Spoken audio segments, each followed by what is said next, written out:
وہ جو اتنے حسین گھر ہوں گے کہ دیواریں ہی شیشے کی محسوس ہوں گی, اندر باہر سے حسن کے جلوے دکھائی دیں گے, حضور وہ ملیں گے کسے؟ تو اللہ کے پیارے محبوب علیہ السلام نے فرمایا وہ اس کو ملیں گے جو گفتگو اچھی کرے گا, جو گفتگو اچھی کرے گا, لب و لہجہ اخلاق والا ہوگا, گفتگو اچھی کرے گا, لوگوں کو کھانا کھلائے گا, اور جب لوگ سو رہے ہوں گے تو وہ اٹھ کے اپنے رب کی عبادت کرے گا. اس شخص کو وہ مکانات ملیں گے جن کی دیواریں آئینے کی مانند ہوں گی, جن کا حسن تازہ ہوگا, جن کو اللہ تبارک و تعالیٰ نے اپنے فضل سے مزین کیا ہوگا, سنوارا ہوگا. ہم اگر تھوڑی سی توجہ کریں نا تو کئی دفعہ وقت گزر جاتا ہے, لہجہ نہیں بھولتا, لہجہ یاد رہتا ہے. آپ تو 2 منٹ کے لیے غصے میں تھے نا, تو آپ نے کوئی بات کر دی کسی غریب کو, کسی شخص کو, آپ غصے میں تھے, آپ نے کہہ دیا, اس بیچارے نے سن لیا, لیکن وہ باتیں اسے سونے نہیں دیتی, بار بار یاد آتی. کوئی آپ کے ساتھ تلخ کلام کر دے نا, کبھی تلخ گفتگو کر دے, بندہ جب سامنے آتا ہے وہ باتیں یاد آ جاتی, تکلیف ہوتی ہے. اور وقت گزر جاتا ہے, لڑائیاں ہمیشہ چل نہیں سکتی.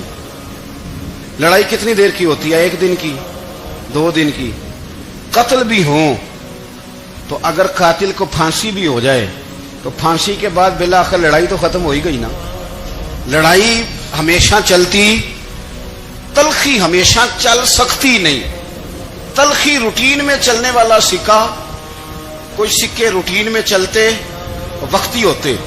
یہ جو غصے کا لب و لہجہ ہے, تلخی کا سکہ, یہ بھائی روٹین میں نہیں چلتا, اس نے ایک نہ ایک دن ختم ہو جانا ہے.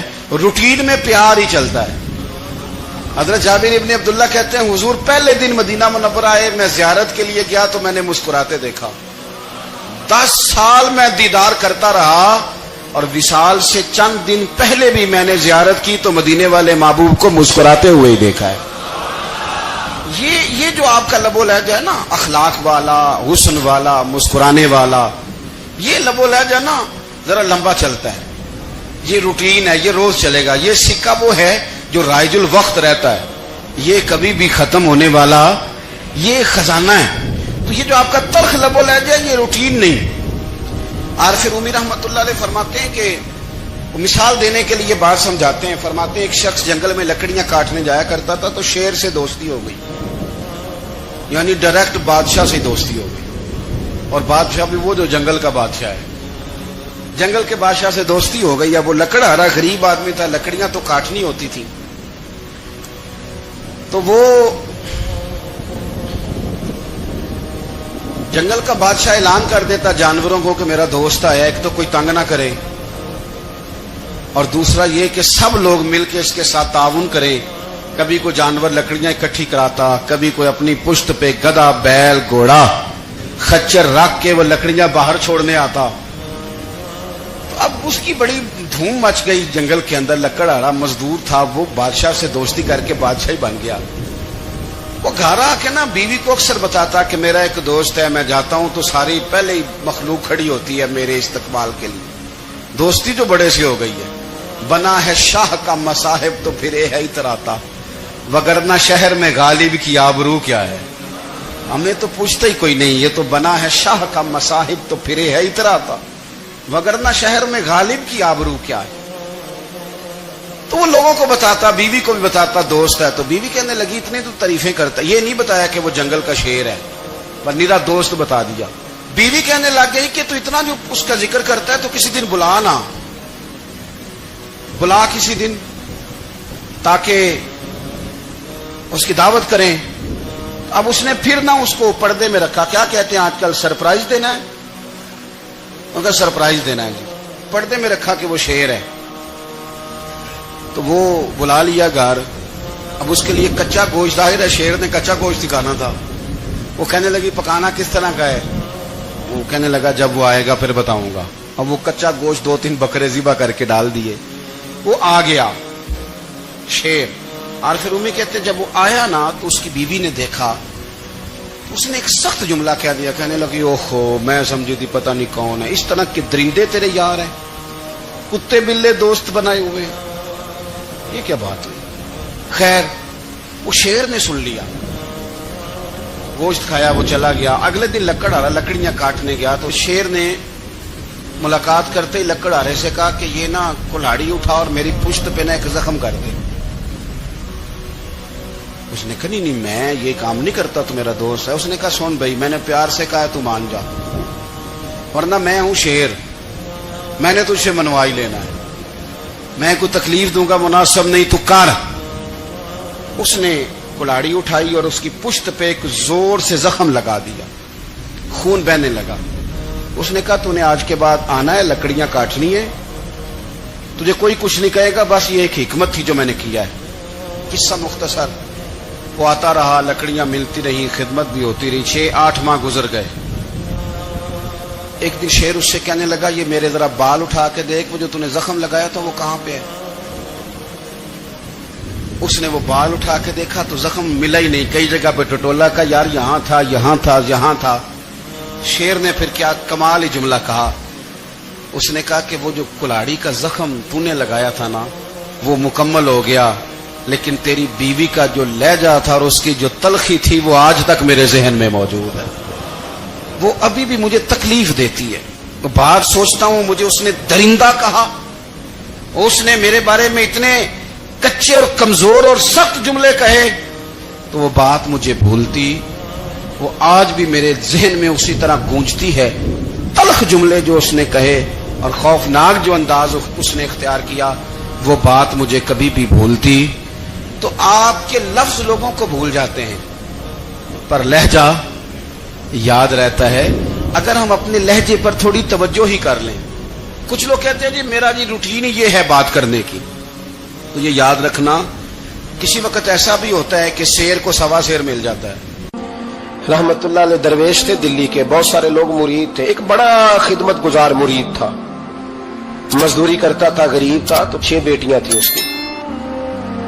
حضرت صاحب کے پاس روز آ کے کہتا حضور بچیوں کے لیے دعا کرے، اللہ کوئی اسباب پیدا کر دے، ایک بچی کی شادی کا خرچہ 1000 دینار ہے اور میں غریب ہوں۔ حضرت صاحب دعا کر دیتے۔ خانقاہ شریف کے تھوڑے ہی فاصلے پر حضرت جہاں بیٹھ کے مریدوں کی تربیت کرتے تھے، اس سے تھوڑا ہی فاصلے پر نا ایک عیسائی رہتا تھا، بڑا مالدار تھا، بڑی سارے اونٹ گائیں بھیڑ بکریاں رکھی ہوئی تھی، اور حضرت شرف الدین رحمت اللہ علیہ کی بڑی مخالفت کرتا تھا۔ اور یہ جو آپ کا غریب مرید تھا یہ اس کا پڑوسی تھا، ایک دن بلا کے نا ان کو کہنے لگا کہ تو کدھر جا کے جو ہے وہ ٹکرے مار رہا ہے، وہاں سے کچھ نہیں ملنے والا، وہ تجھے کیا دیں گے جن کی خانقاہ خود چندے پہ چلتی ہے، مدرسہ چندے پہ چلتا ہے، مسجد چندے پہ چلتی ہے، تیری بیٹی کا معاملہ کہاں حل ہوگا؟ تو اس درویش نے کہا کہ تو میرے پیر کو نہیں جانتا، تو مجھے میرا محبوب نہیں ڈٹھا، تو پتہ نہیں نا، تو اس رستے کا مسافر نہیں، تو نہیں جانتا، ان کا بس چلے نا تو وہ ہر قیمت میں میری بیٹیوں کی شادی کرا دے۔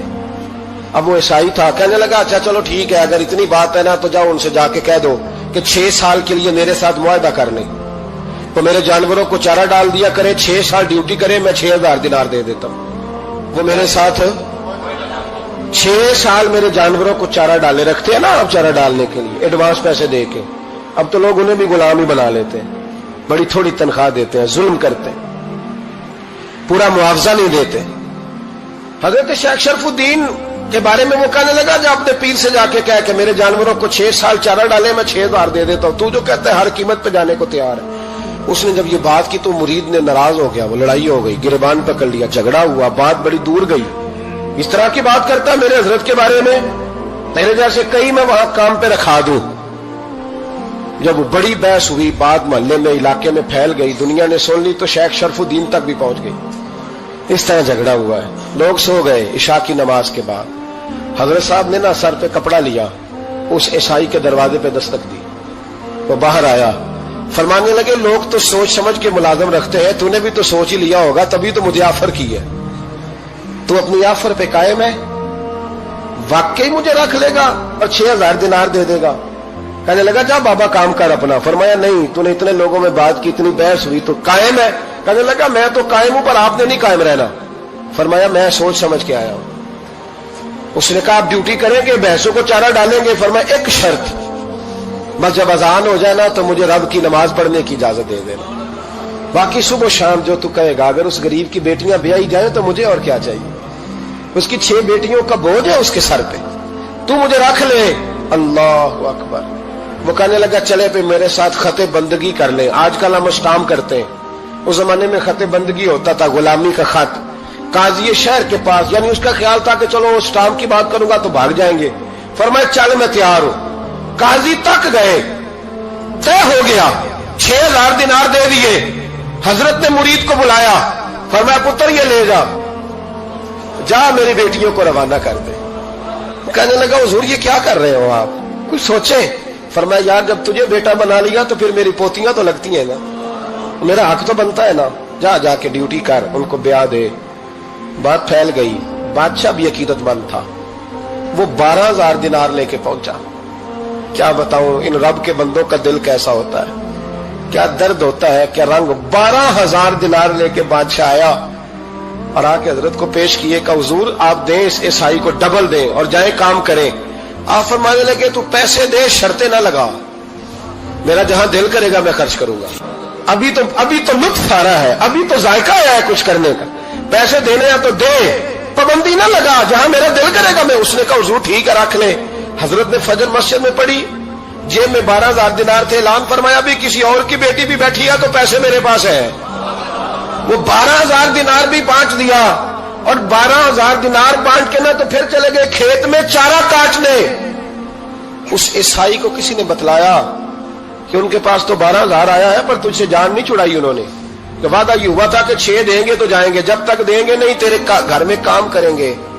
وہ نا چارہ کاٹ رہے تھے, حضرت صاحب تو وہاں پہنچ گیا, دور جا کے کھڑا ہو گیا. کہنے لگا بابا پہلے تو میں نے مسلمانوں کے اخلاق سنے تھے, اب تو میں نے دیکھ بھی لیے, پر یہ بتا جب 12000 آیا تھا جان کیوں نہیں چھڑائی. تو حضرت چارہ کاٹتے کاٹتے رو پڑے. فرمانے لگے تو نہیں نہ جانتا یہ بیٹیاں سانجی ہوتی ہیں, پتہ نہیں نا. میرے رسول پاک نے تو حاتم تائی کی بیٹی کے سر پہ کپڑا رکھ کے کہا تھا بیٹیاں برابر ہوتی ہیں. تو یہ نہیں پتا جب اس کی 6 بیٹیوں کی شادی ہوئی ہے میرے اندر روحانیت کتنی بڑی ہے. فرمایا پھر 12000 آیا ہے تو 2-4 بچیاں پھر گئی ہیں. تو یہ نہیں پتا میں اندر سے راضی کتنا ہوں, میں تیری نوکری کرتا رہوں گا, پتہ نہیں اللہ کتنی بیٹیوں کو بیاہ دے گا.